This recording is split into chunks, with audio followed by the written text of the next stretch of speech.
Iqalile inkinga nge-flu. Anyways, 7 rands to a dollar. Everyone is saying it, but kudlalwe ngathi sabantu abamnyama because they know ukuthi we will not understand.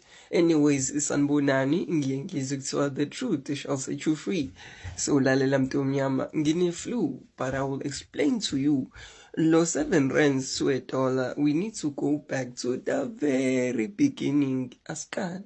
In order to understand lento ya 7 rands to a dollar, kumele hlakaniphe and siyibuze the same question over and over again.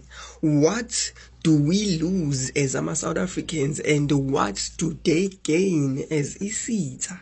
Understand ukuthi if irandi became stronger, lokho kuzosho ukuthi ama-imports, izinto esiyi-importayo njenge-fuel, ama-electronics ney'moto would be cheaper.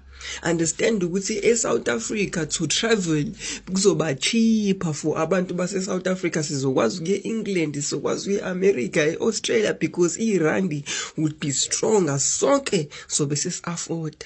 Understand ukuthi ama-exports, izinto esihambisayo like i-gold, i-wine nama-fruit would become too expensive for other countries. Lokho would force amanye amazwe ukuthi basiphe more money that will benefit South Africa. Never ever forget mntu omnyama ukuthi we made a promise South Africa ukuthi no matter what happens asisoze saphazamisa umsebenzi. Umnotho wase South Africa will always belong to the crown. Bayede Queen Elizabeth. But what does that mean? These are the real numbers esiphila ngawo. Understand ukuthi the rand was introduced in 1961 and it replaced the South African pound.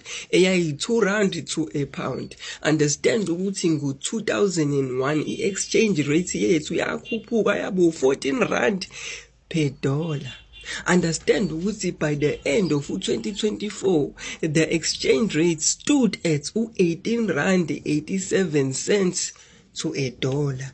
The value of export from South Africa to UK ngo 2024 imi ku 5,280 million. Yes, that's how much they make from us as South Africans. Mesu uyitshentsi wena khonto ongayenza ukuphazamisa umsebenzi.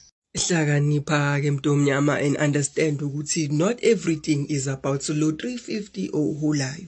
Understand ukuthi if it happens ufuna ukuqala ibhizinisi